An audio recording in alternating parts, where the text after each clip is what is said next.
Welcome to today's Manhattan Project meeting of the LaRouche Organization. In 1988, 3 years into the AIDS crisis, Lyndon LaRouche spoke to an audience in Germany about another kind of infection, the cultural pandemic that had begun in the aftermath of World War II with the rise of the Frankfurt School and what was called critical theory. On this first national celebration of Juneteenth, we present Lyndon LaRouche on the problem of the volunteered slavery of cultural pessimism, ultimately leading to cultural suicide. We're in a mess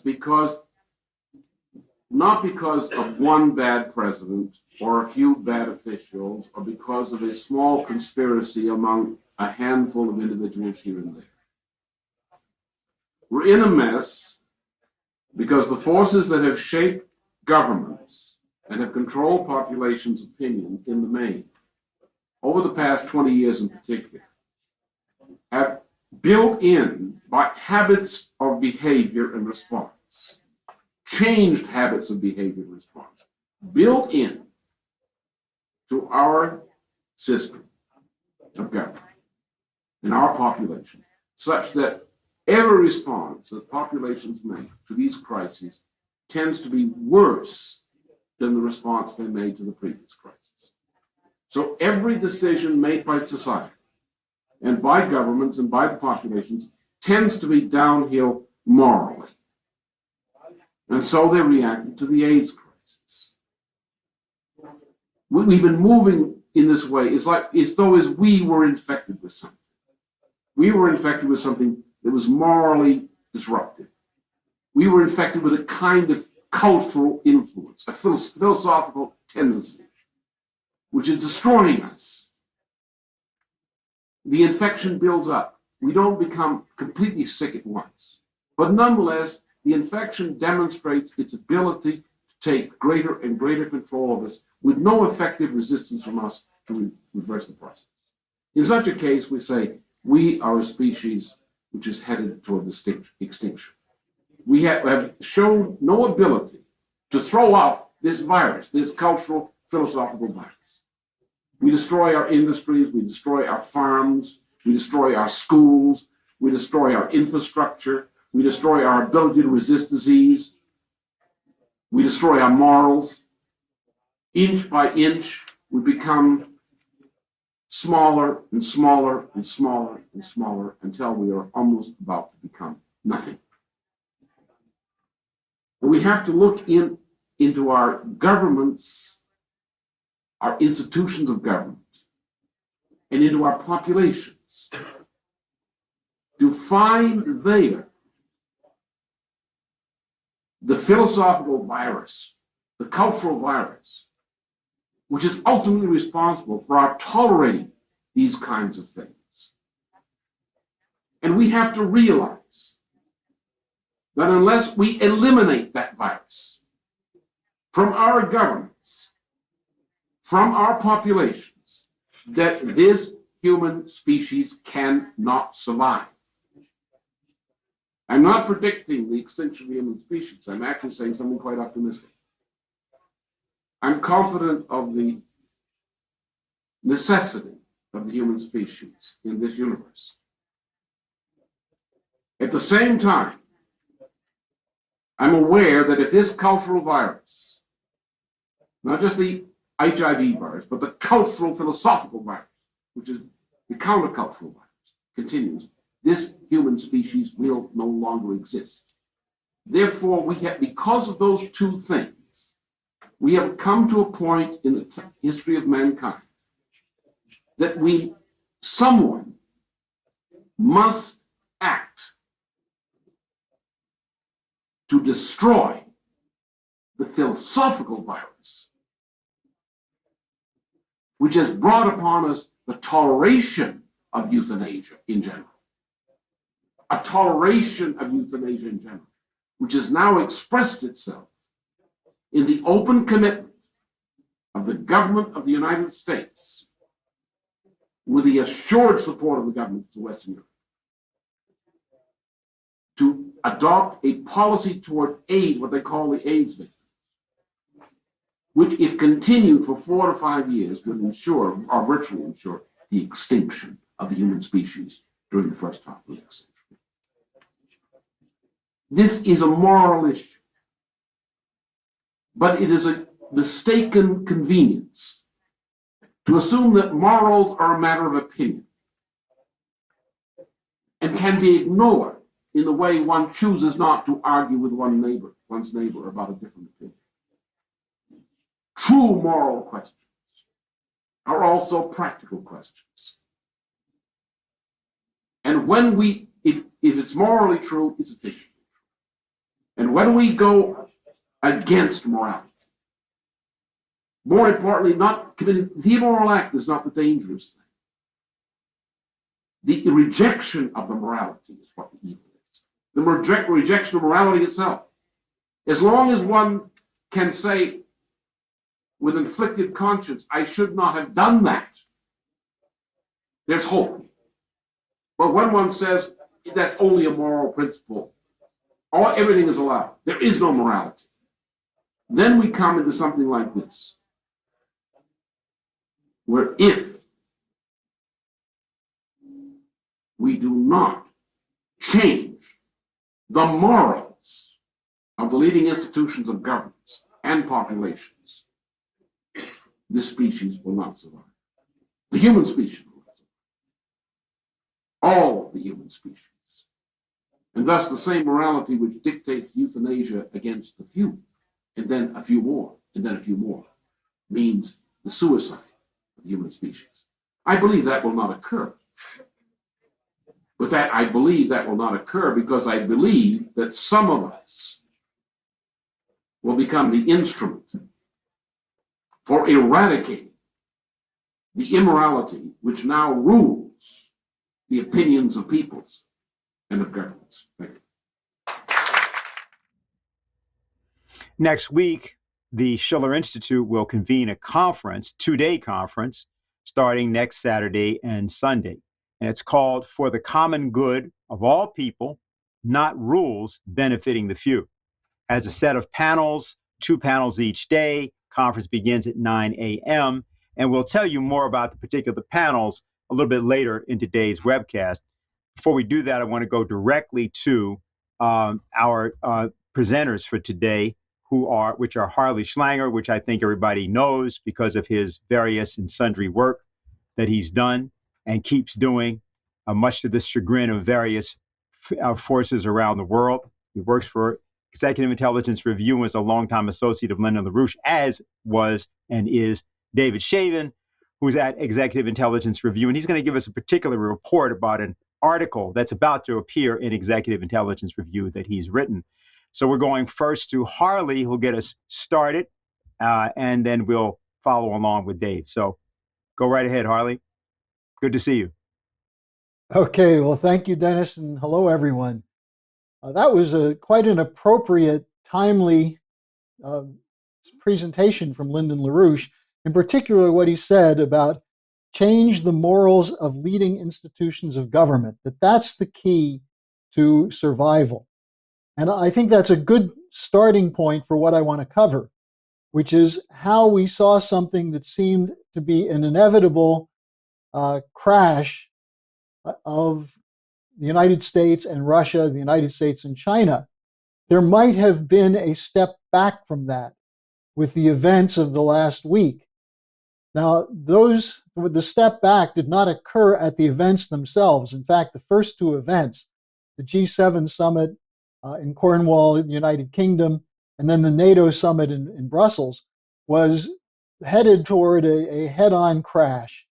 The whole theme of those conferences was confrontation, in which the alliance of democratic states, of Western values, of the rules-based order, is ready to take on the renegades, the outlaws, those with malign intent led by Russia and China. And that was the buildup for these summits, which was supposed to give President Biden a head of steam going into his meeting with President Putin of Russia. Well, something happened that changed it a little bit. But it's important to understand that those little changes can build up into something big along the lines of what Lynn was talking about, namely changing the morals of the leading institutions of government. So I'm going to go through some of the background to the summit week and then the background to what actually happened that may have made a difference in the outcome of the Biden-Putin summit.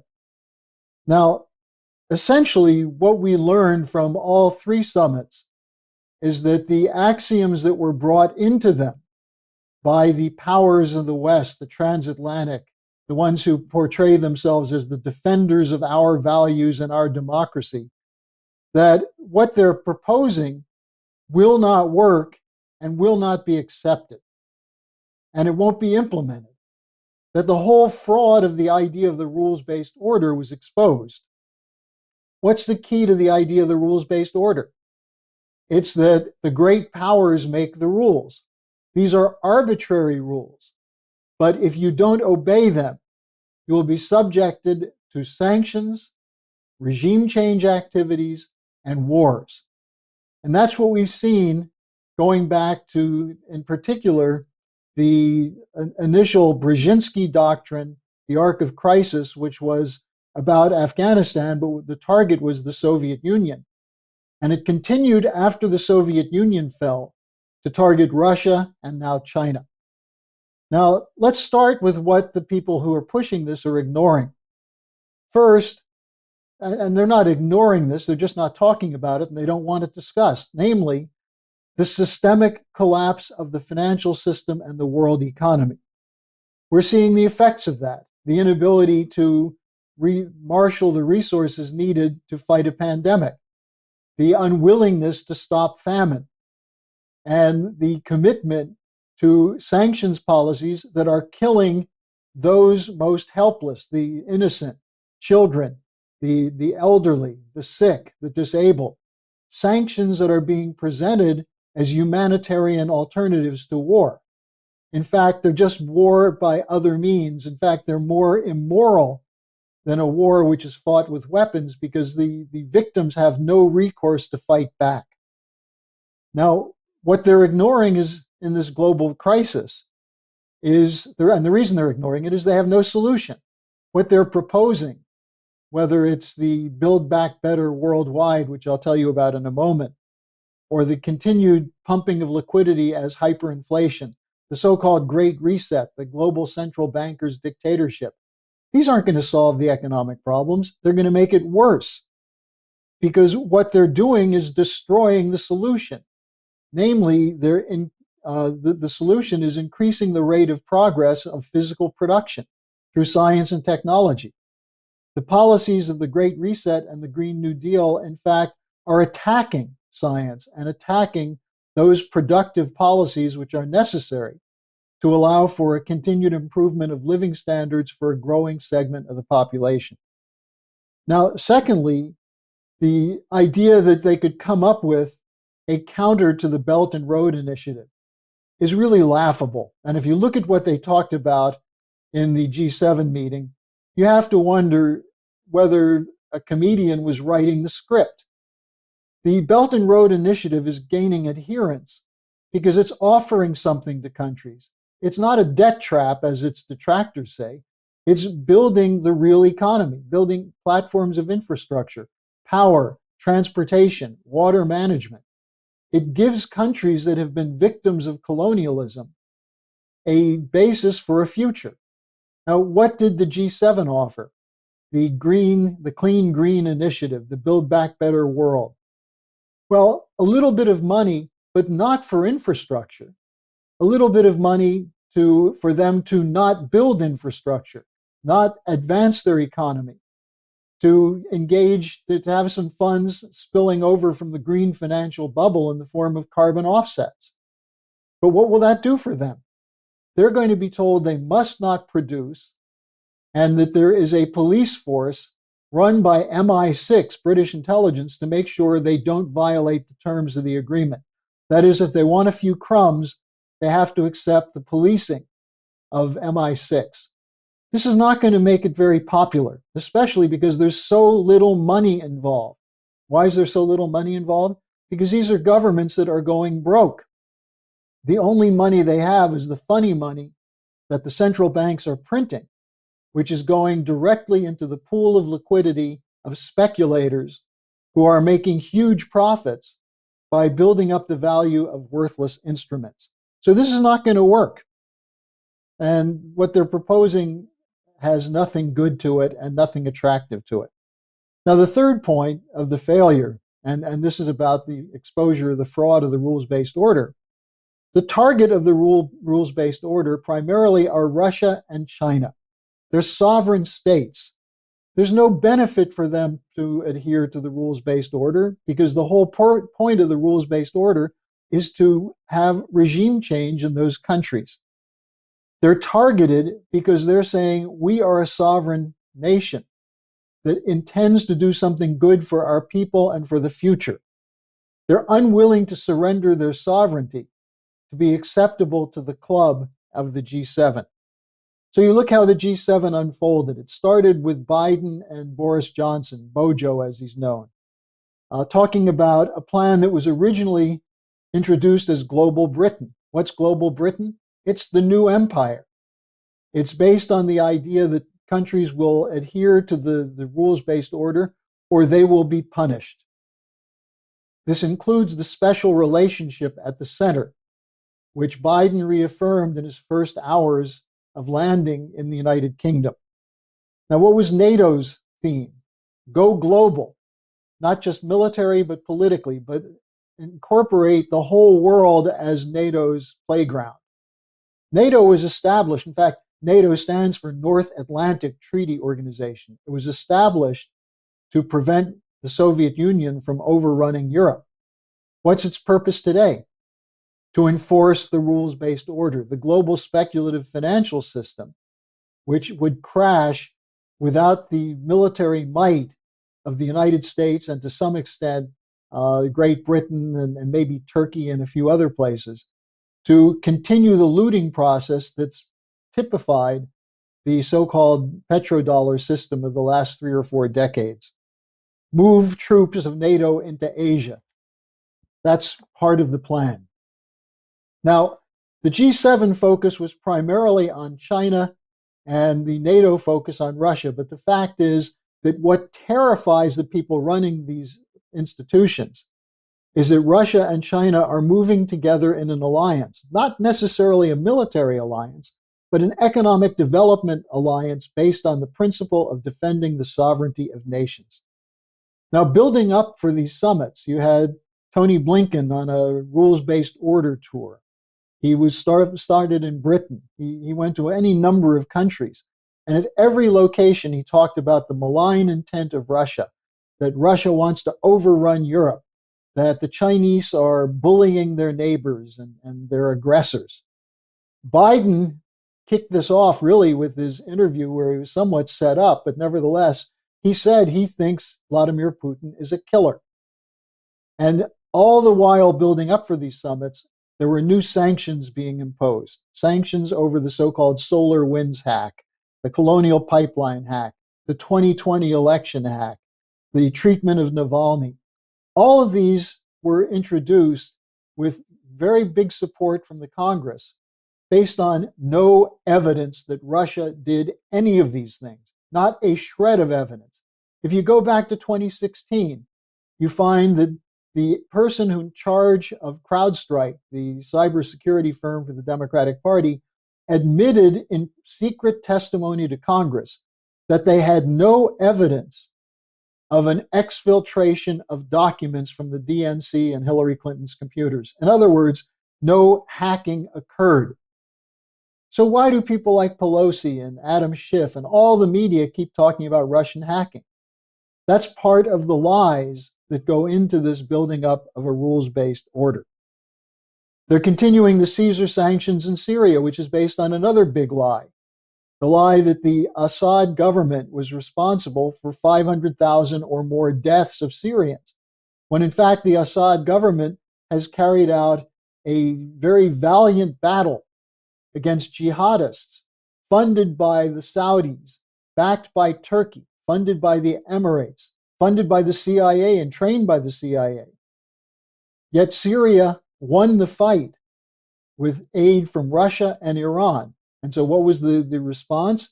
Instead of celebrating the demise of the caliphate and ISIS, the United States is continuing to support them through sanctions, which are going to kill off enough people in Syria that they think the ones who survive will rise up and overthrow the Assad government. Is that Western values? Is that really what they were calling the G7 and the NATO countries to defend? Now, here's where it gets interesting. There's something that happened on the way to the summit.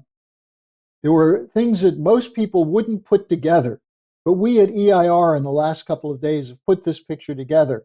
So I'm going to give you a sense of what went in to the potential shift that occurred in Geneva when Putin and Biden met. First, you had in late March, starting around March 24th, a confrontation over Ukraine, which was intended to create a rallying point for NATO and the West against the Russian aggression against the people of Ukraine. What happened was a series of threats against Russia. The president of Ukraine said they're going to take back Crimea. The shelling began once again into the Donbas region, the eastern states of Ukraine that are largely Russian ethnic origin. And what did the Russians do?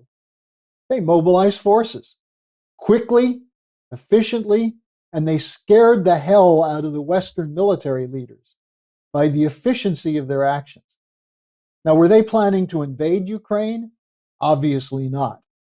But they were not going to stand by if the Ukrainian military, with support from the West, was going to go into the Donbass and massacre Russian civilian populations and do the same in Crimea, or to choke off the water supplies for Crimea.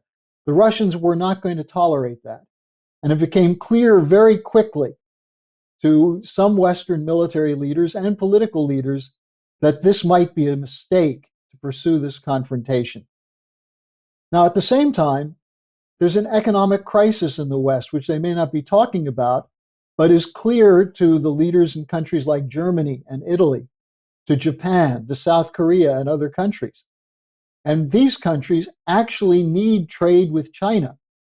The idea of going into a global jihad against China over, again, fake stories of suppression of Muslims in Xinjiang province and the crushing of democracy in Hong Kong. They're crushing a regime change operation in Hong Kong. In Xinjiang province, the only people who suffered were the jihadists who had been brought into Iraq and Syria as part of the global jihadist movement. The Chinese instead were building economically in Xinjiang province, and there's a lot more you could say about that. But essentially, leaders in countries like Germany, even France and Italy, were not willing to have the kind of tough sanctions against China that were being proposed by the British especially, and by Biden. Then you had two events on May 19th, a Lavrov-Blinken meeting in Reykjavik, Iceland, which by all accounts was quite cordial in preparations for the Geneva summit. One of the reasons it was cordial is that same day, the Biden administration waived sanctions against the lead company and the CEO of the company involved in the Nord Stream 2. This led to an uproar in the Congress and in the US media. This is a gift to Putin. This is a weakness, a sign of weakness in the face of Russian aggression. It's not Russian aggression. The Germans want gas from Russia.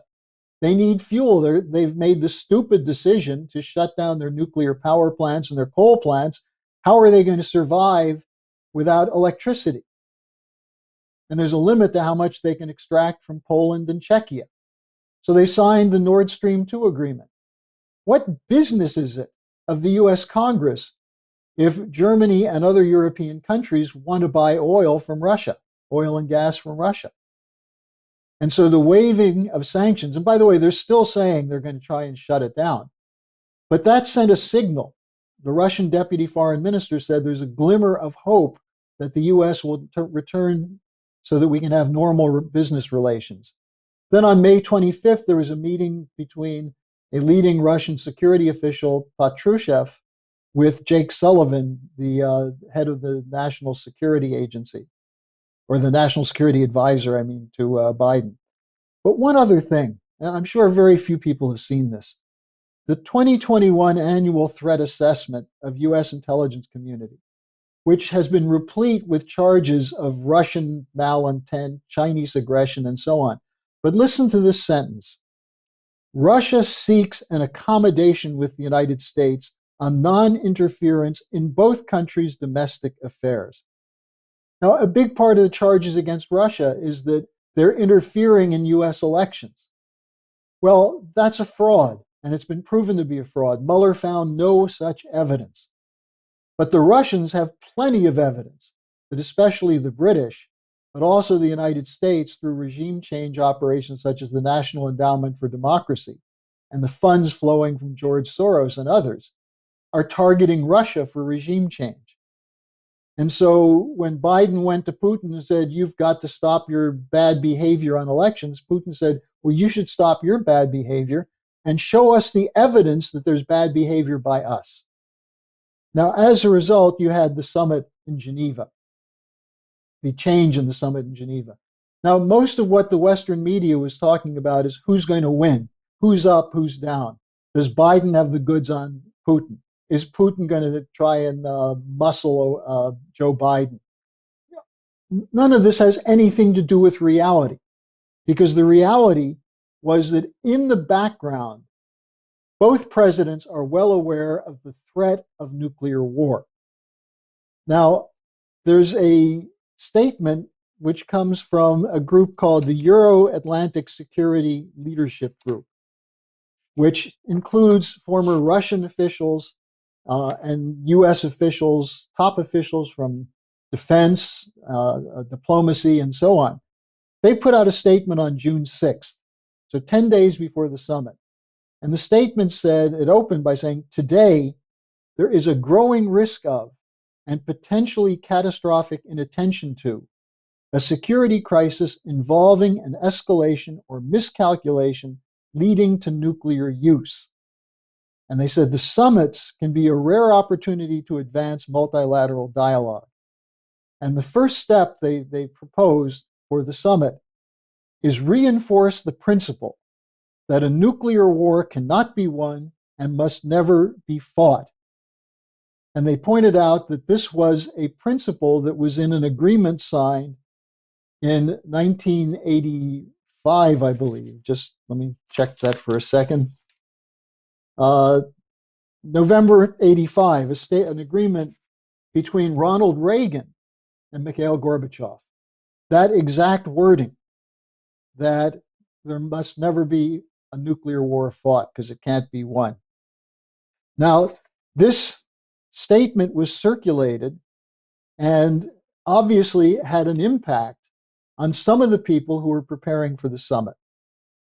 Now, in the joint communique issued by Biden and Putin, they wrote, today we reaffirm the principle that a nuclear war cannot be won and must never be fought.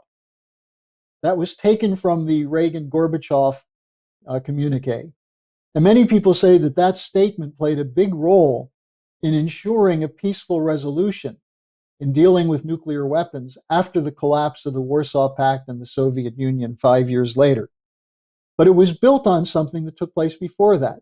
Ronald Reagan's proposal for a strategic defense initiative, in which Lyndon LaRouche played a role in drafting it and in organizing for it internationally.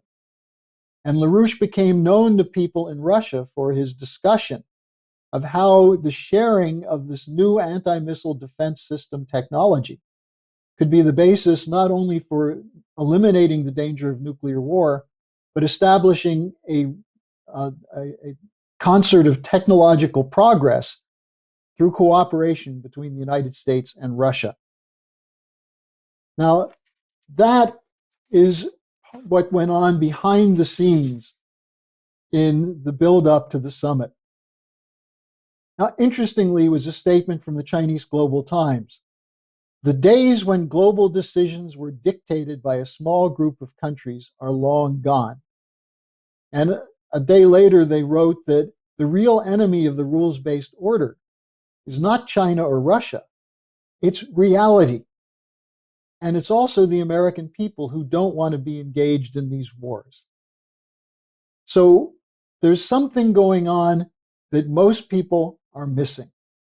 And that is that reality is asserting itself in the form of a systemic crash, in the form of a danger of annihilation from nuclear war, and also from something that's a higher truth, which is repeating a lie never makes it true, and it doesn't even make it more believable.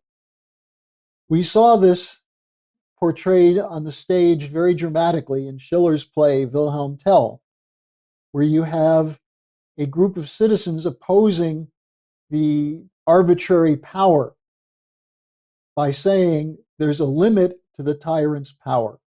And it's when the people reach up to the stars and assert their inalienable rights. This is a principle that was expressed again last week in Switzerland by voters who rejected the harsh carbon dioxide proposal of the government. They defeated it in a referendum, showing that they still believe that there is a limit to the tyrant's power. So we still face a war danger, a very serious one, because the proponents of the rules-based order are not going away. They're not getting rid of their missiles. They're not changing their rhetoric because they're driven by a financial collapse which is making them increasingly desperate. And this financial collapse was caused by the rapacious greed of the oligarchs, who are using the central banks to create floods of money that go into speculation, that make them huge profits, at least on paper, but which threaten humanity with starvation, with disease, and war. They can destroy, but they can't win. But we have a program to win. And even in the circumstance of a buildup toward the summit, the Biden-Putin summit, a buildup of what seemed to be warlike threats coming from the West, the result of the summit was something that was unexpected. Now, immediately Biden was hit over the head. He tried to walk it back a little bit. We'll see what happens in the coming days and weeks, but that's why it's absolutely the right time for those of you watching this meeting today to join the Schiller Institute, to join the LaRouche Organization, to become part of our movement, to make sure that the truth about these frauds is exposed, but more importantly, that people realize that there are solutions. And the solutions come not from backroom deals, but from an open dialogue among a growing number of citizens who refuse to tolerate the corruption of the cabal that's in power in the transatlantic region. So that's what I have to say today. Okay, well, thank you, Harley. And we're going to have various questions for you for sure because of that presentation. Now, to continue our Juneteenth theme, Juneteenth, people who don't know that today is a federal holiday, it's called Juneteenth, and it refers to the fact that 2 years after the Emancipation Proclamation, 2.5 years after, what happened was the Union Army appeared in Texas, and they issued a proclamation. It was done by a General Garner, I believe it is his name. 2,000 troops arrived in Galveston, where slavery was still being practiced in part. And what happened was there was an order that was announced, and it said this: the people of Texas are informed that in accordance with a proclamation from the executive of the United States, all slaves are free.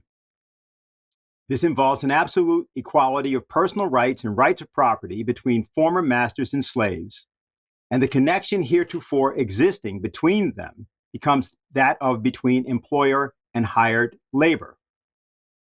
So that's what was announced, because this was not known, and it came late.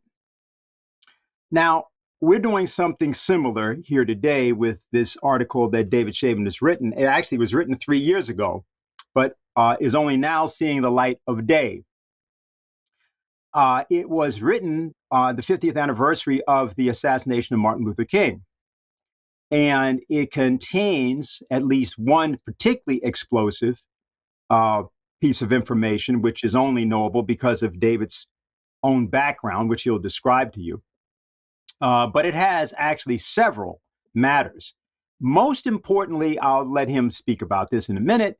But for those of you who want to understand the true nature of the FBI and want to have a better glimpse into what was happening in our country from Robert Mueller and from Comey and from various actors during 2020 and early 2021, as in January 2021, I would strongly advise that you might pay close attention to what David's going to say and think about the idea that that more distant past that he's going to be describing may actually be describing your current history and what you're experiencing even as we speak. So, David. Well, thank you.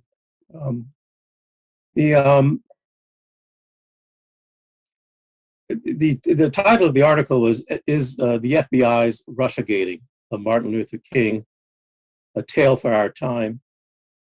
What happened? When I was young, very young boy, 5 years old. My parents took me to a labor and civil rights organizing place called Highlander, in about an hour out of Chattanooga, Tennessee, where we lived. My father was good friends with the man who ran the civil rights organizing there, Miles Horton. People know the story of Rosa Parks, who in 1955 refused to go to the proper area, the designated area, and maintained her seat in the white area on a bus in Montgomery, Alabama. She had been, in a sense, partly chosen and partly volunteered to initiate that fight. And she was sent to Highlander in the summer of 1955 for civil rights training. And it's always said about her that she just got tired and didn't want to move. But that really is a disservice. She was at that summer 1955 training session, and it was not until December 1955 that she took the action to make history. And I think it's to her credit that it wasn't impulsive. She spent several months agonizing and thinking through whether to take that type of step. And I think it's appropriate for people today to think through that process. So in so the Montgomery victory was won. It was like a little bit of the unexpected victory that just occurred with the Biden-Putin meeting. It caught some people off guard. The Supreme Court decided in December 1956, after a year of the bus strike, that such segregation was illegal, and they weighed in on the side of Dr. King and Rosa Parks in Montgomery. In December 1956 is when, to my knowledge, Dr. King, for the first time, used the expression, the arc of the moral universe is long, but it bends toward justice, as his response to the Supreme Court's decision. In the summer of 1957, Dr. King and Rosa Parks were brought back to Highlander in Tennessee. It's in a small town, a rural area called Monteagle. And about 190 people showed up. Miles invited my father. We were at the event there. I have no memory of what the heck Dr. King said. I've since read about it. The key thing is that at that Labor Day 1957 event, the story is that the racist Southern governors, reacting to the 1954 school board decision, decided that the Highlander operation was key to all the civil rights activities for the last couple of years. In particular, what happened in Montgomery got their attention, and they sent in a photographer named Ed Friend to photograph what was going on there. The charge that Dr. King was a commie is generally told recounted. It's simply he was at somehow some Highlander center that was tinged. You don't really know one way or the other. But the reality of the famous commie photo of Dr. King was exposed by, there we go, was exposed. It was, what you see there in the photo is Dr. King in the front row with several other people we can talk about. And if you look a little bit before him, there's a young black man kneeling down in front of the row. That is Abner Berry. He was a communist. He ran for governor in Michigan as a communist. He worked for the Communist Party paper, The Daily Worker. And that photo opportunity was the proof that Martin Luther King was at the communist training school and was a communist. Miles Horton told my father that, in fact, Abner Berry and Ed Friend, the white racist photographer, came to the event together, or in close association with each other, and coordinated their activities with each other. Ed Friend later went on to fame for being a photographer for the KKK, and then he went to Rhodesia, when it was Rhodesia, to defend the rights of whites there with his activities. So the story that what I don't know why Miles Horton's story about the coordination of Abner Berry and Ed Friend is not more well known. I certainly remember the stories from my father on the matter. What else needs to be said as an introduction?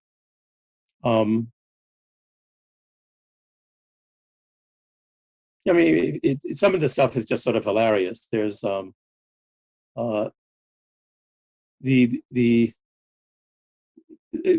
will see attached to my article a link to a 10-minute surveillance video, which is online.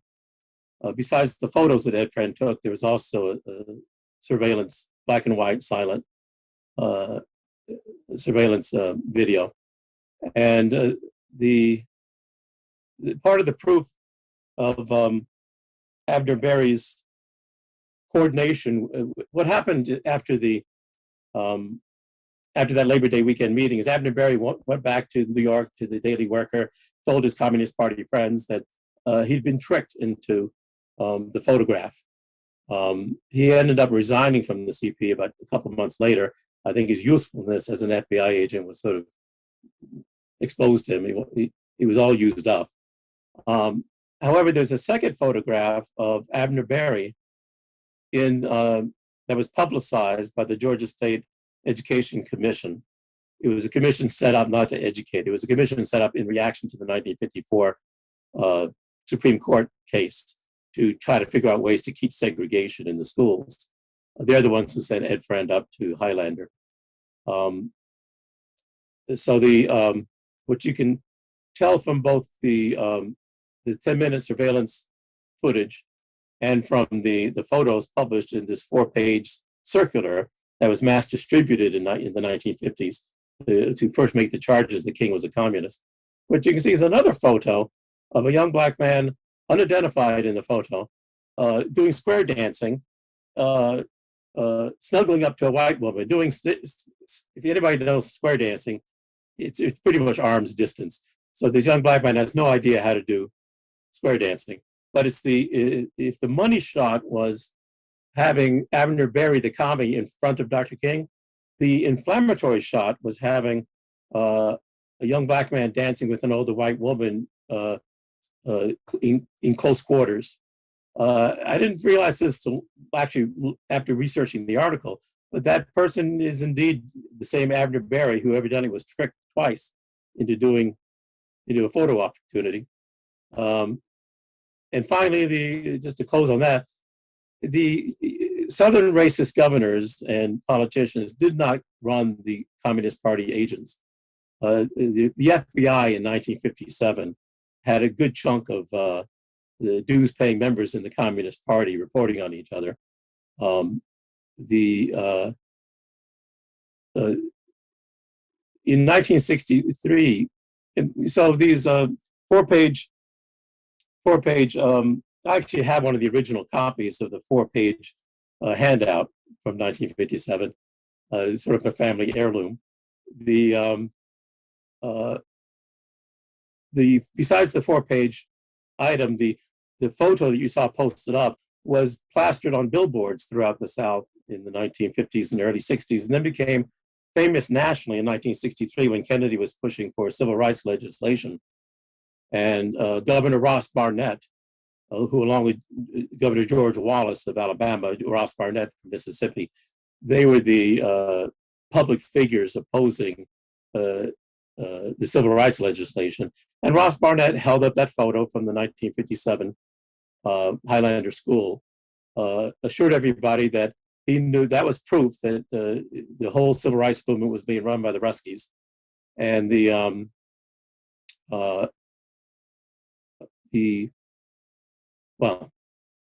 so it came up to the national attention at that point. It should say that the chart. Oh, there you have some billboard posters too. Yeah.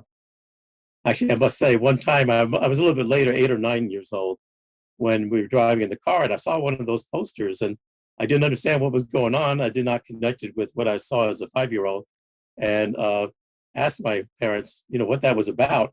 And I actually did not. They're very straightforward people. They were, but I didn't get a straight answer from them at the time. It took several more years of questioning that they were actually there at the time of that photo.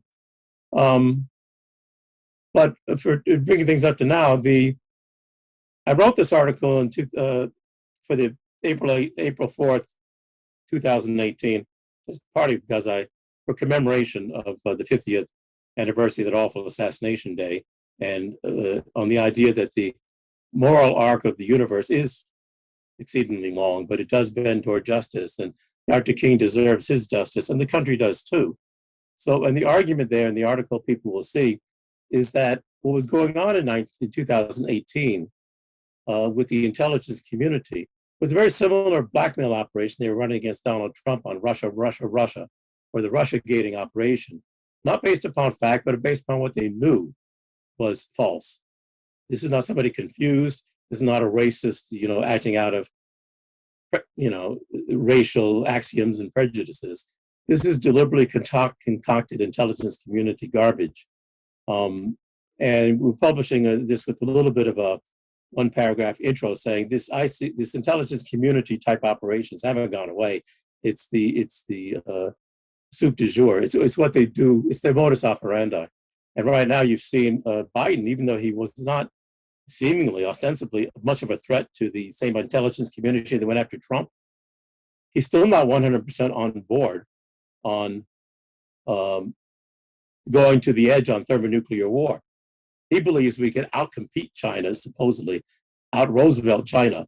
It's a bit of a fantasy based on what he thinks we should do. But so a couple of weeks ago, sure enough, this came out of the Pompeo team, that the Chinese, we now know that COVID started from the leak at the Wuhan lab, and the Chinese won't ever admit it. And they've caused $5, $10, $15 trillion worth of damage. Trump agrees, $10 trillion worth of damage. Other people cite different figures. Biden's got to now coordinate a Western response, a Western coalition, based upon forcing this reality upon China. They certainly won't pay the money. They won't let us investigate their military labs. So what you have to do is have the Western coalition not begin getting their money back at the 10 trillion or some amount that they won't pay by not paying back on road and belt credit extensions. Go grab the money, don't pay it back, it's owed to you. And if this disrupts the supply chain, including the supply chain to the United States, the worldwide supply chain, it just fits in with their grander scheme that we're ratcheting down everything. There's no stopping on that. So the Biden, whatever his strengths and weaknesses are, is not fully on board with that type of operation. And when this thing was launched openly a couple weeks ago with the Wall Street Journal Sunday article on this sort of stuff, Monday and Tuesday, the White House said, no, we're not we're going to go with the World Health Organization on how they investigate China. But that wasn't good enough. And on Tuesday night, CNN did the shocking thing. CNN, the anti-Pompeo, anti-Trump, pro-Biden operation, came out with an article attacking Biden for covering up the Pompeo team from last November, December, from their really good investigation of the Wuhan lab leak. And Biden covered it up. He closed down the investigation. He's covering for the Chinese. This is not from some right-wing source. This is CNN.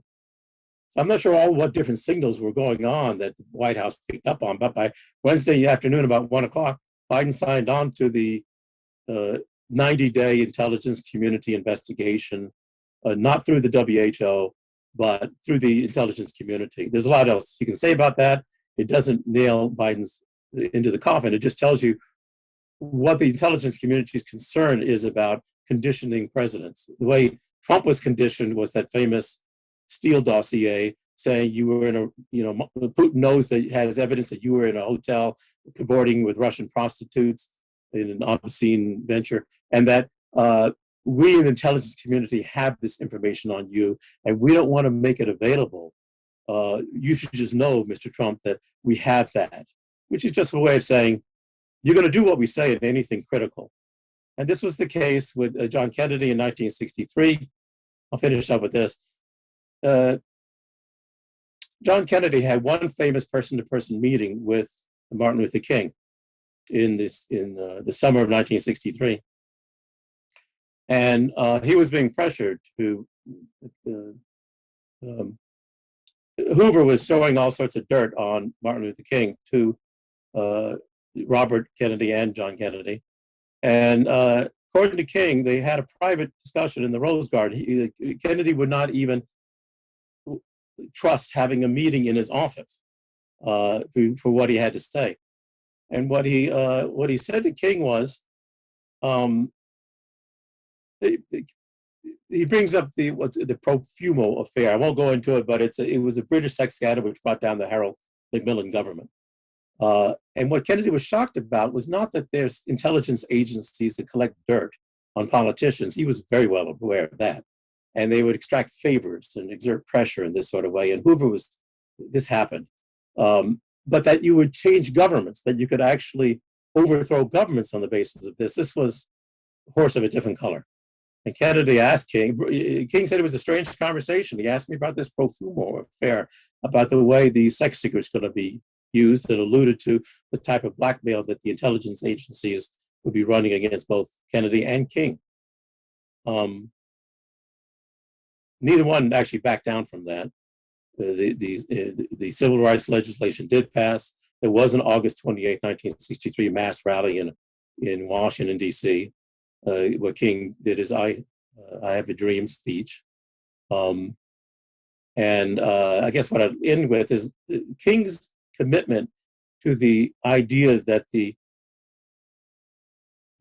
moral arc of the universe is exceedingly long, but it bends toward justice, is an overt Gottfried Leibniz conception. King may or may not have read Leibniz, but I know that where he attributed that expression to was a 19th century American reverend named Theodore Parker, who did read Leibniz. And the quote that King got from him is the following: I do not pretend to understand the moral universe. The arc is a long one. My eye reaches but little ways. I cannot calculate the curve and complete the figure by the experience of sight. I can divine it by conscience. But from what I see, I am sure it bends toward justice.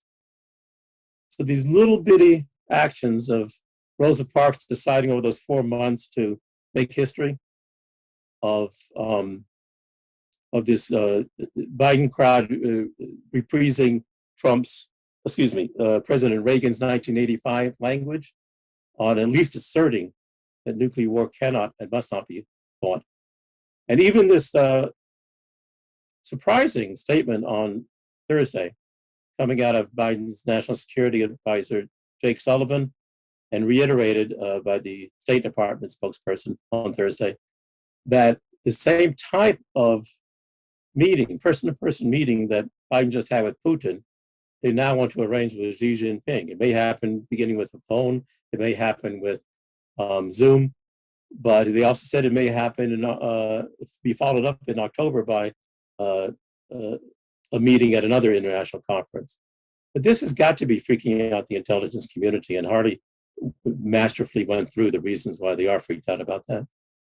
So you have questions on, I skipped over some of the personal eyewitness matters of what happened that Labor Day 1957, but that's the importance of the FBI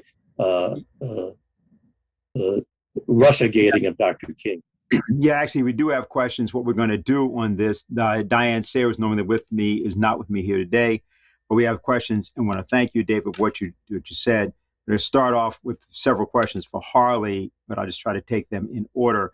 Okay, so one question, Harley, was that Dmitry Rogozin of Roscosmos made a statement the same day as the Biden-Putin statement, and this concerned potential joint collaboration between Russia and and other countries on space.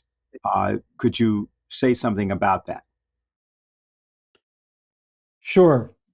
I think the thing that people have to look at in evaluating all of these things is that the kind of jockish, who's on top coverage actually characterizes the thinking of some of the people in the establishment, the thuggishness of people like John Brennan and others who don't look at the consequences of their actions other than to say, we're number one, we're the ones who have to make the policies. Now, when you have an actual leader, someone like Rogozin, who's committed to this idea of how we can use cooperation in space to break out of these kinds of confrontations, you're actually looking at the art of statecraft. This is what Lyndon LaRouche always talked about. You try to go above the day-to-day confrontations and battles and look for common interests. And these common interests are not simply, shouldn't we all be friends?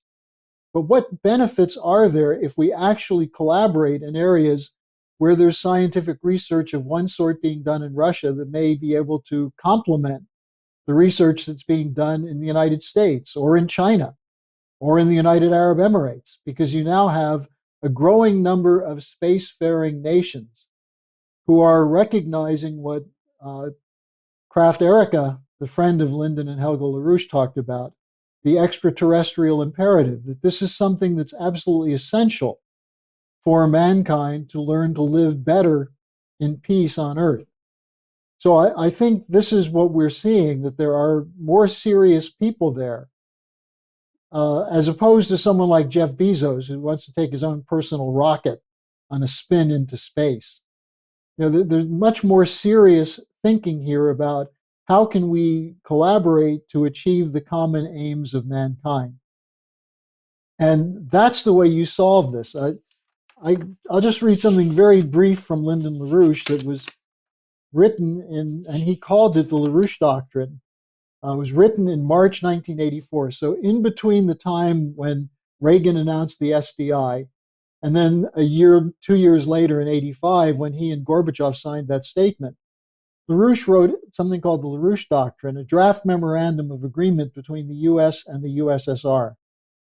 And he writes, the political foundation for durable peace must be A, the unconditional sovereignty of each and all nation states, and B, cooperation among sovereign nation states to the effect of promoting unlimited opportunities to participate in the benefits of technological progress to the mutual benefit of each and all. That's what we see when we talk about the potential for cooperation between the US and Russia, the US and China. Russia and China certainly are cooperating. There's this higher imperative of mankind to put aside the petty grievances that are whipped up by the private special interests who use those petty grievances to keep people divided. And it's the great projects. This was always something that Lyndon LaRouche discussed. The great projects which gave us the opportunity to actually engage in pursuing the common aims of mankind. So I would take Rogozin's statement in that context. Okay, I'm going to actually, there's several questions. I'm going to switch up because of what you just said. This follows right on. So this is the second question. This one's actually from Kynan specifically. He says, thank you both for your excellent presentations. Harley, since LaRouche's plans for the SDI, the Strategic Defense Initiative, were never fully realized, and there was nowhere near enough funding for a crash fusion program to develop the technologies that were actually needed for LaRouche's proposed anti-missile systems, is such an initiative still viable today? Do you think that Putin would be willing to work on such an initiative despite the Soviet Union not agreeing to LaRouche's plans prior? Well, you have to understand why the Soviet Union didn't want to do that. They were on a crash program to try and build their military forces in the early 80s under something called the Ogarkov Doctrine, which possibly included an invasion of Western Europe. They saw a closing window of opportunity because of the problems of the huge defense budgets they were running and taking away from the consumption of ordinary people. And so they felt compelled to move in an aggressive way, and they thought that they could not keep up with the potential of the United States economy if they were to go along with the SDI. And that was the basis for the rejection. And that caused LaRouche to say, if you reject this, your country will collapse within 5 years. It took 6 years. But on the question of the SDI today, I think it's a little bit different, but it's the same general principle. One of the agreements reached by Biden and Putin was to have an ongoing dialogue on security matters. And these include, very importantly, arms control negotiations. Not just are we going to limit the numbers of missiles that each of us will have, but ultimately establishing the only way it will work is if you establish a higher priority to move toward what LaRouche just said in that quote that I gave you, the LaRouche Doctrine, which is technological and scientific cooperation to address the common aims of all mankind. Now, in that sense, this was how Lynn was thinking about the SDI in 1983. That principle of the common aims of mankind and the emphasis on cooperation in science and technology at the center of it, that's what's relevant for what could be the next round of discussions between the US and Russia. I don't know if Biden's going to do it. I don't know how far we can expect them to go, given what we've seen from some of the discussions coming from Blinken and others. But I would say if you look at that statement from the threat assessment from the intelligence community, where they said that Russia wants to accommodate the United States on this cyber question. Well, we also have common interests in reducing the military buildup of nuclear weapons, which was, in fact, what Trump discussed with Putin in Helsinki in July 2018. The main part of their discussion, as we've been told, was why are we spending so damn much money to build weapon systems that we hope we never have to use and to get an edge over the other country? What if we ended this insanity and actually worked together? So the principle of the SDI, which was in that quote I just read from LaRouche, that should be the basis for ongoing discussion. Now, that's what we have to make sure happens. That's why it's so important that we're having this conference next weekend, where we expect to have some people, including some who were involved in the back channel discussions that led to this minor agreement, which is not so minor, at the Geneva summit. We're going to bring together people from many countries who have a vested interest in replacing a rules-based order backed by military threat, and instead work together on the common aims of mankind. So if people want to see that happen, don't hold your breath until Joe Biden goes on television and talks about it. Let's make it happen in every single discussion that we have, in making people aware that this potential does exist. Don't believe all the saber rattling. In fact, if you look at what's gone on these last 4 months, you've had one U.S. military official after another go before the Congress and talk about how China could eat our lunch on infrastructure. Biden saying that. The question is not if we went to war over Taiwan, would China win, but how much more quickly would they win based on what they're doing? Why are they doing that? They're looking for more money for the defense budget, but they really are frightened of what would happen if we end up in a war. Well, instead of calling for bigger and better weapons, how about getting to the causes of the conflicts? And that's what this cooperation for economics would accomplish. If you've just joined us, in particular, we want to make sure that you know about the conference that we are doing next week, the Schiller Institute Conference for the Common Good of All People, Not Rules Benefiting the Few. And I'd just like to note that the first panel of that conference, which will be on Saturday morning at 9 a.m. Eastern Daylight Time, is called Whom the Gods Would Destroy. War with Russia and China is worse than mad. They're referring here to the idea MAD, mutual and assured destruction. So war with China and Russia is worse than mad. That'll be the first panel. The second panel that day, by the way, will be called The Real Science Behind Climate Change, Why the World Needs 7 Terawatts of Energy.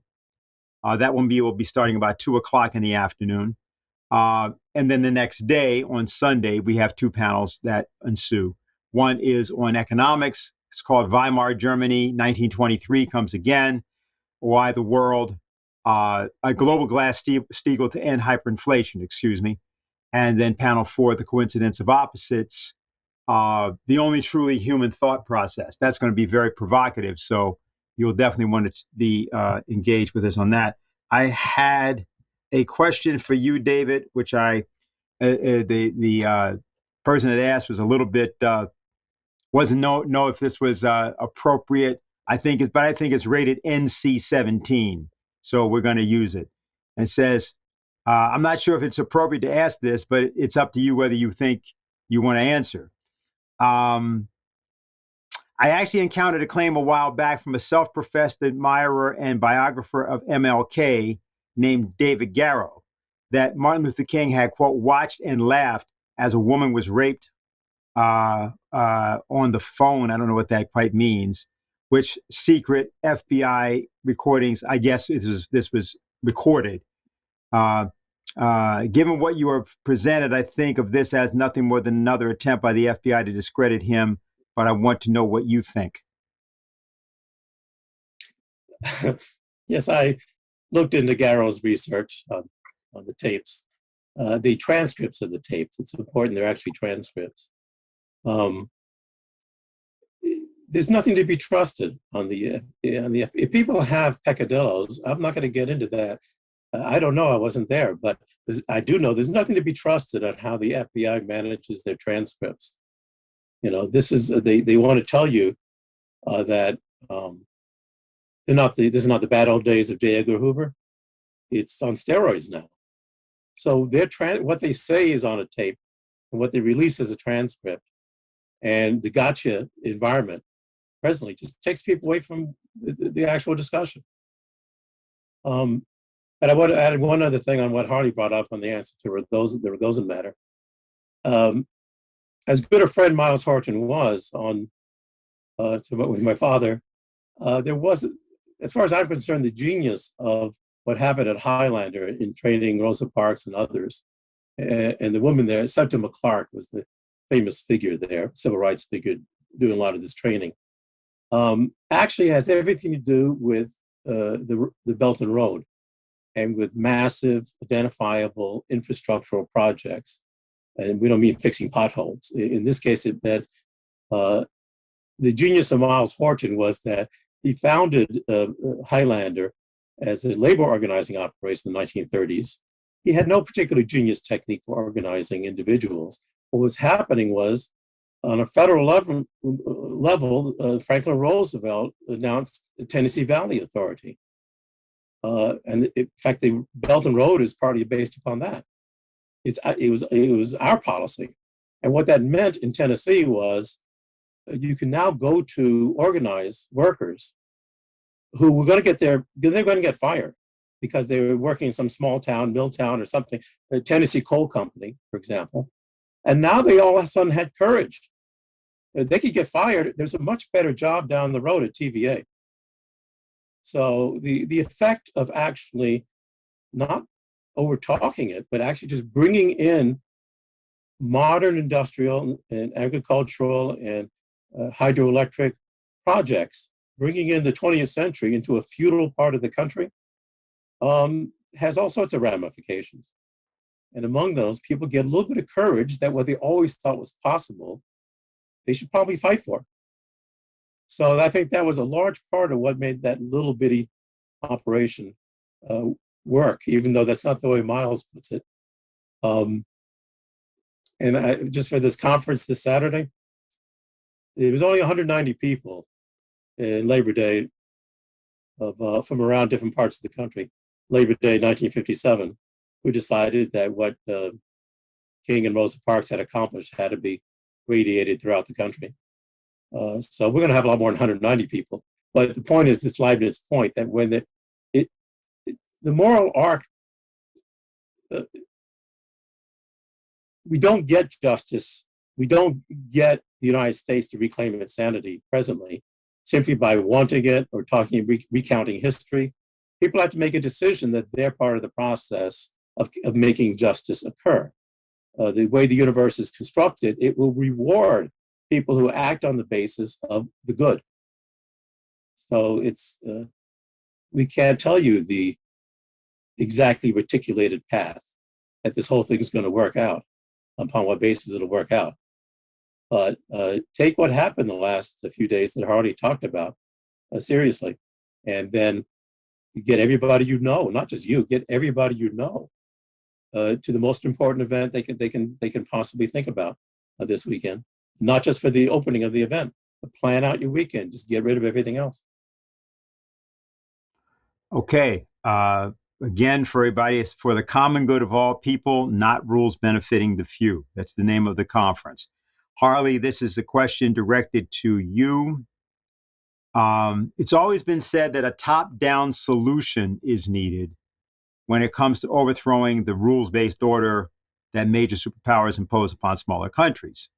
However, there's a growing consensus of people among nations in Ibero-America that hold some power, but aren't at the level to make radical change. They've expressed awareness of what you've laid out.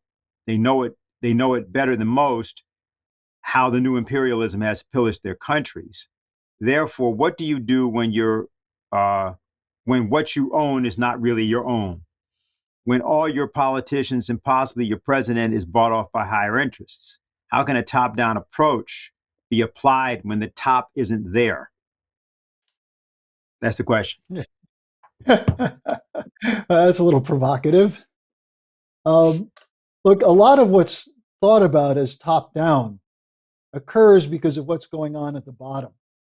You know, as I think David was talking about this, you don't necessarily have a lot of courageous people, or actually it was Lynn in his opening statement.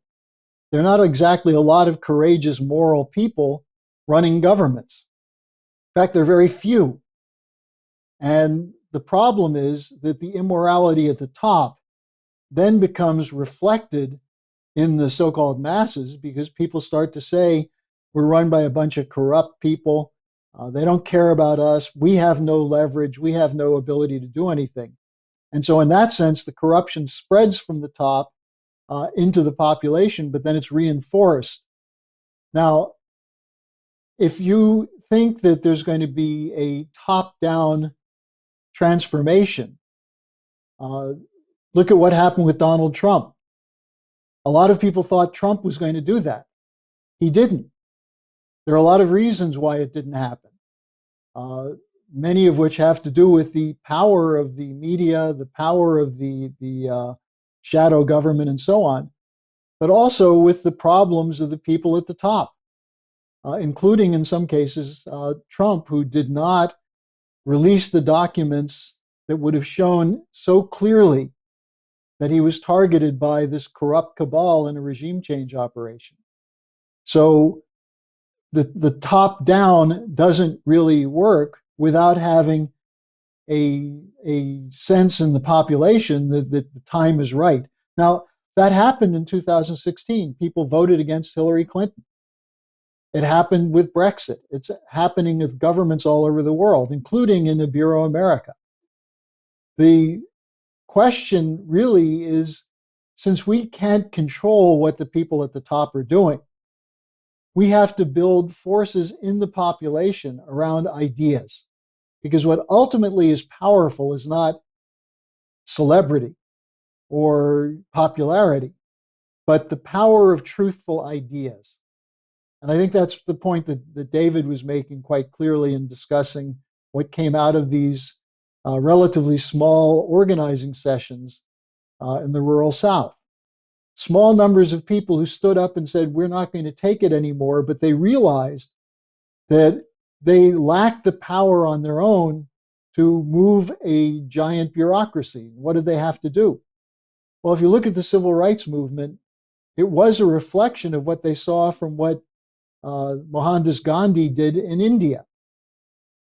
Civil disobedience, nonviolence, mobilizing people to evoke the morality of what otherwise was a more quiet, apathetic part of the population, which wasn't in the fight. Well, as this current crisis deepens, what we're seeing with the threat from hyperinflation in particular, but also the breakdown of healthcare, the breakdown of education, and so on, as this deepens, there'll be more people open to discussion. And we have to go out and organize them. Give them the truth and give them the ideas so they can find the truth on their own. And I think that's how you bend the moral arc of history. And if it's done enough, if there's enough of that kind of activity in the population, you catch the attention of the politicians. And that's going to be necessary because, look, there aren't more than half a dozen people in Washington right now in the Congress who are worth a damn when it comes to being moral individuals with courage. But there are a whole lot of them that can be scared by their constituents into doing what's right if they think it means they'll lose the next election. So that's, I think, the way you get change is you have to have both an approach to people who have influence and power, but at the same time show them that these ideas are radiating within the general population. Okay, next question is for you, David, and it is this. It says, David Garrow's book was mentioned. Many books have been written about the assassination, but not much has been done. People like William Pepper have been marginalized. Since you have researched this and you have a family background with it, what do you think about the actual assassination? Is there anything that you know that people need to know about it? And what do you think needs to be done? Sure. Just on a personal matter, part of what was big in my father's involvement, besides Miles Horton, was something called the Council on Human Relations. It was set up really in the 1930s throughout the South. This was the Tennessee Council on Human Relations.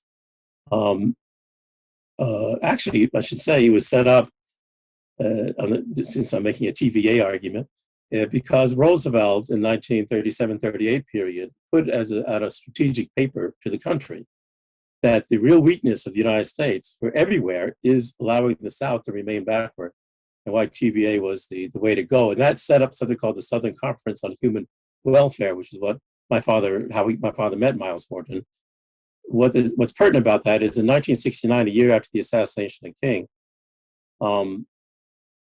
the wild redheaded Baptist preacher named Baxton Bryant, who was the head of the Tennessee Council on Human Relations, came to my father, who was the vice president, showed up one day unannounced at our house. And all we knew is my father got shanghaied by this guy. It turns out, I found out that my father was succeeding him for the next year's presidency, and Baxton was going to drive him around the state to introduce him to some of the activists he would be working that he did not know yet. One of the key one was in Somerville, Tennessee. The name is slipping my mind. It should not, but it may come to me. But black man who ran. He was a gasoline and fruit produce stand about 40 miles outside of Memphis. McFerrin is the last name. Baxton took my father there, and McFerrin had, why? Because the Sunday after the assassination in 1968, the Thursday assassination, a few days later on Sunday, McFerrin called up Baxton and said, very scared, said, you've got to drive down to Somerville, long ways from Nashville. I won't tell you why, it can't be talked about over the phone. McFerrin's story that Baxton Bryant related to my father was, McFerrin was in Memphis on the afternoon of the assassination. He was picking up produce at the Liberto Brothers produce stand. The Liberto Brothers had tight connections to the Carlos Marcello gang down in New Orleans. Pepper and others, William Pepper and others, do go into the story of the Liberto Brothers and their involvement in some of the logistics in getting the weapon where it was supposed to be behind the counter for the patsy shooter to do what he did, and for the professional shooter to do what he did. And Pepper goes into a deeper story about the Alabama 20th Special Forces, which I won't go into now. But McFerrin's story is simply, he was there that afternoon. He overheard a wild outburst in a phone call where one of the two Liberto brothers says, I told you to shoot him on the balcony. It's one or two other phrases. It meant nothing to McFerrin. He didn't know anything about it. King did not get murdered in Memphis till about 6 to 7 p.m. that evening. I think 6 o'clock, Memphis, their time. So when McFerrin got back home, his wife is all ripped up over the assassination on the news. And at that point, McFerrin realizes what he had overheard. Baxter Bryant drove down that Sunday, got the story. Even though it was like midnight, or it was in the middle of the night, and by the time they finished the story that Sunday night, and Baxter insisted we drive into Memphis and tell the story to the FBI. In my article, I mentioned the name of the FBI agent. I think it's O.B. Johnson. But anyhow, they go to the FBI, tell the story, and as Baxter Bryant told my father, he got back to the FBI a week or two later, and the response was, oh goodness, that was a different assassination plan. And one assumes it was on a different balcony. The other assassination plan also had to do with some other balcony. But it just was the corruption and fear that was going on at the time. Again, Pepper's book, don't bother that these things don't get wide circulation. It's another example of what Harley's talking about. Bother with doing the work to figure out what is truthful as best as a citizen can figure it out, and go with it. Everything that's been run against Pepper has been run 10 times over against LaRouche. So you're going to have that problem. Let me say one last thing about that. These are not bellyaching stories about bad things done to King or bad things done to Mr. McFerrin in Somerville, Tennessee, or whatever, or William Pepper. It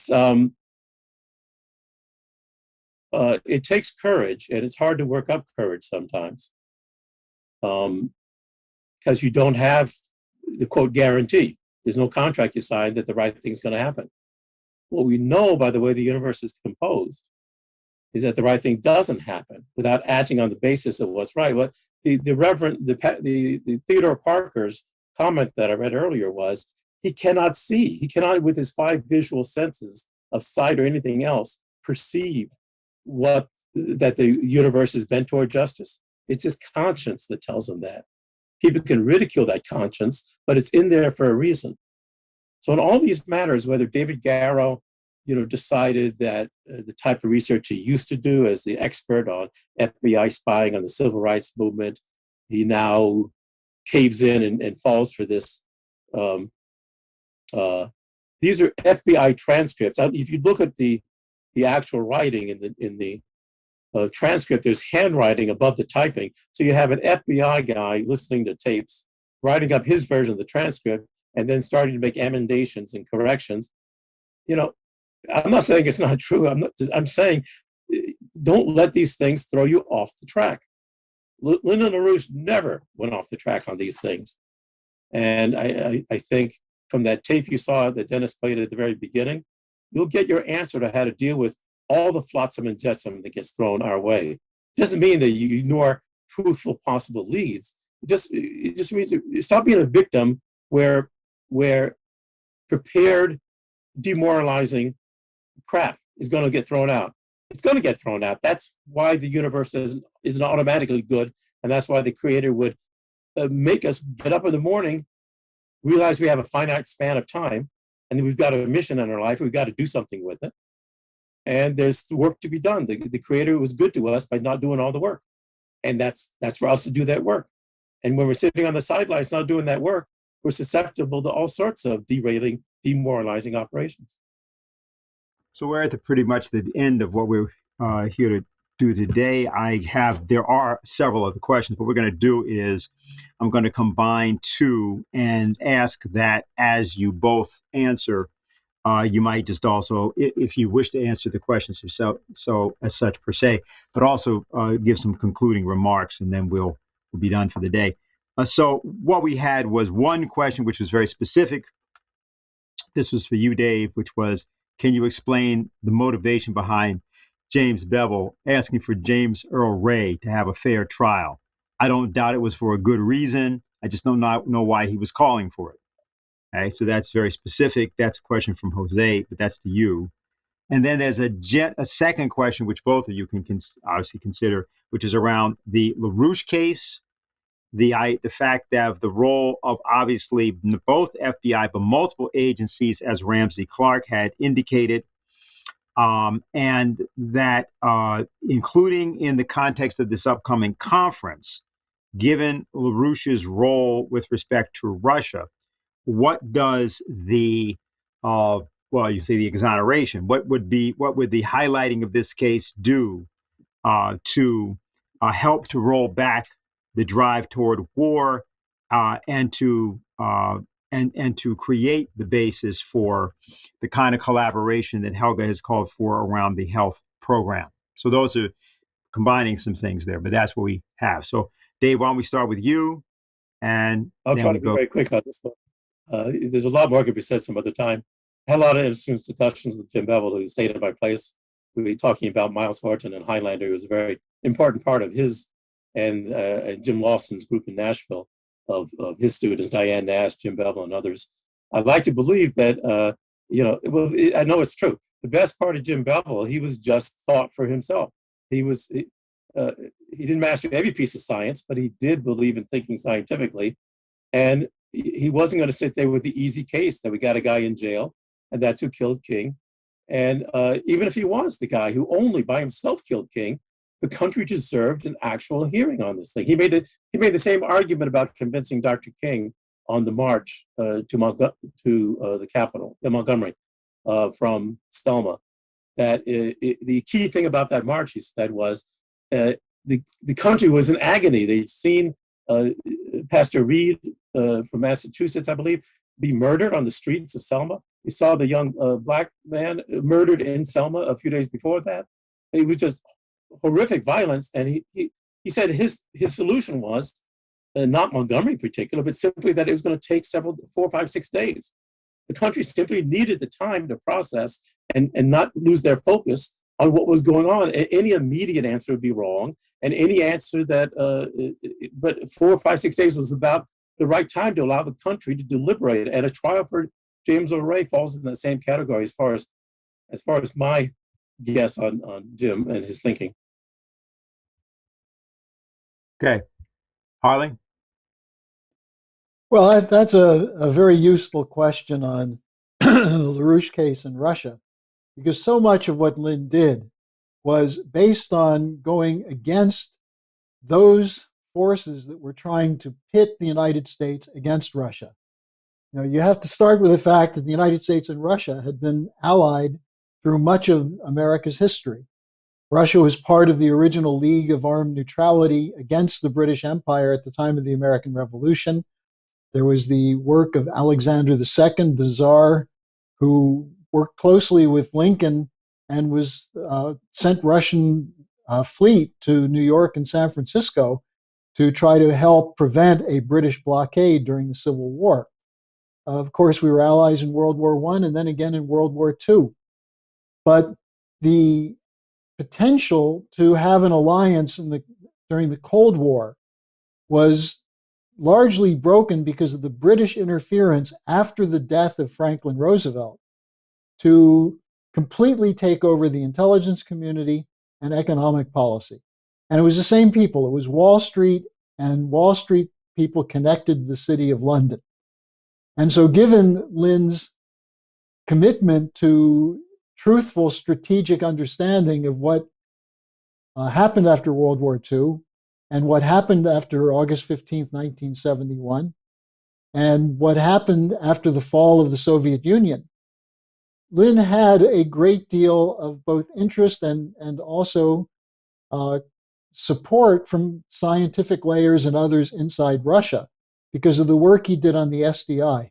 He was committed to this idea of making it clear to Americans that we were being manipulated through the media and through false flags and all sorts of things in the Cold War to make the United States an enemy of Russia.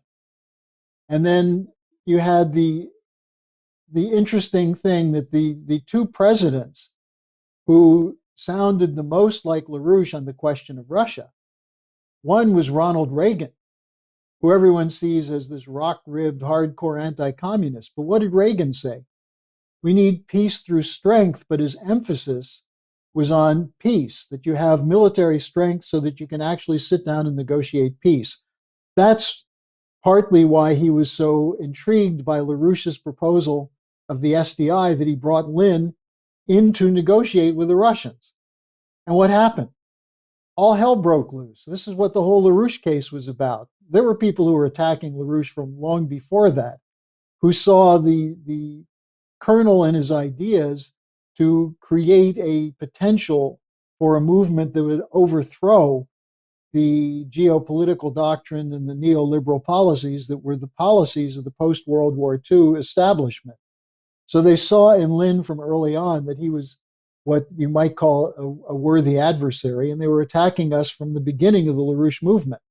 But it was after his role with Reagan on the SDI, and then after Reagan endorsed it publicly on March 23rd, 1983 on national television, that Kissinger, the leading Democrats like Daniel Moynihan and others, joined hands with the corrupt FBI elements and the prosecutors such as William Weld and his subordinate who ran the New England LaRouche case, Robert Mueller. They targeted LaRouche over this question of U.S.-Russian policy. And more importantly, not just U.S.-Russian policy, but a collaboration on scientific and technological progress. Now, the other president who picked up on LaRouche's ideas was Trump, who insisted that we have no reason to be an enemy with Russia. And look what was done to him. He was put through this Russiagate regime change coup policy based on especially lies from the intelligence community and the FBI. So one of the points I've been making when you look at what's necessary to resolve this confrontation between the US and Russia is look at what we have in common. And the most important is that both nations believe that sovereign nation states are the basis of peace in the world. That the United States has always fought for its sovereignty. We've lost it many, many times, including in the years of Bush Jr. and Obama. But the idea of a sovereign republic is right at the core of what America is about. And the same thing with Russia. The Russians will not give up their sovereignty. So that's why both nations, as well as China, have been targeted for regime change coups.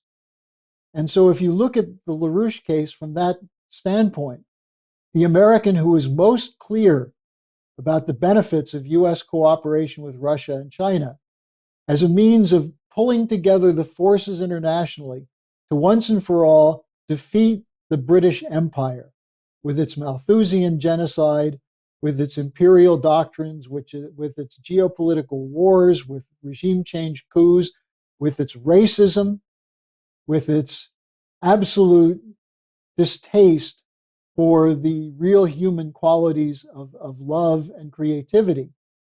That's what the LaRouche case was about, that he was the figure in the United States who best exemplified the potential for an alliance among sovereign republics to defeat the empire.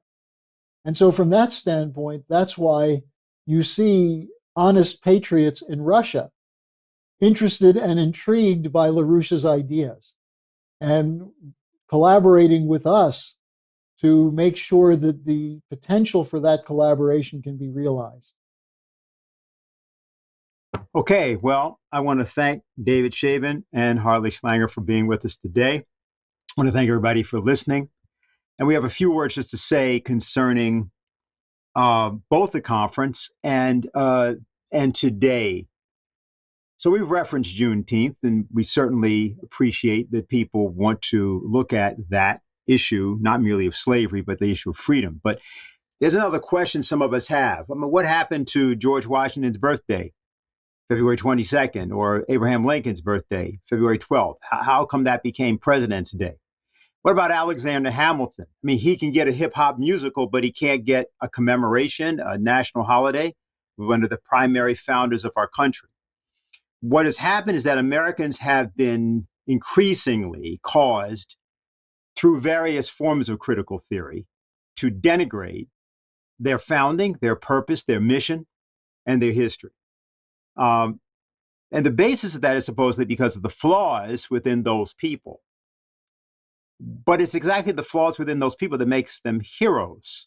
That's the whole idea, that they rose above real flaws that they had, real problems that they had, and even real criminal enterprises they may have been involved in, such as slavery. And despite that, they founded the United States. Despite that, they concluded that all men are created equal, endowed by their creator with certain inalienable rights, and to secure those rights, governments would be instituted among men, and to do that, they would pledge their lives, fortune, and sacred honor. And it's easy to sit in the hindsight of 250 years back and say, well, they didn't mean it, except they died for it. So this is a relevant observation, I think, for people to make when they look at the sort of cosmetic posturing that goes on, whether it's in this country or other countries, as the transatlantic world slides into a kind of oblivion, a kind of new dark age in which we watch the managed death of tens of millions of people potentially, not merely as a result of coronavirus, but as a result of a combination of viruses, the virus of monetarism and hyperinflation and speculation, the virus of indifference. And the fact is that we need to come together as a world before we blow ourselves up or commit suicide in some other way. And it's that process which is called by us the Committee for the Coincidence of Opposites. That's the process that we want to discuss in the two-day conference of the Schiller Institute that will be happening. The final thing I just wanted to mention is that 2 days from now, since people are interested in commemorating things, June 21st is the 80th anniversary of the invasion of the Soviet Union by Nazi Germany, Operation Barbarossa. And that began a process in which the Soviet Union would lose 27 million people. Momentous battles would occur, some of the largest battles in human history, like the Battle of Stalingrad, at which there were over 2 million people that fought, or the tank battle at Kursk, or the 1,000-day siege of Leningrad, now St. Petersburg, or Marshal Zhukov's defense of Moscow.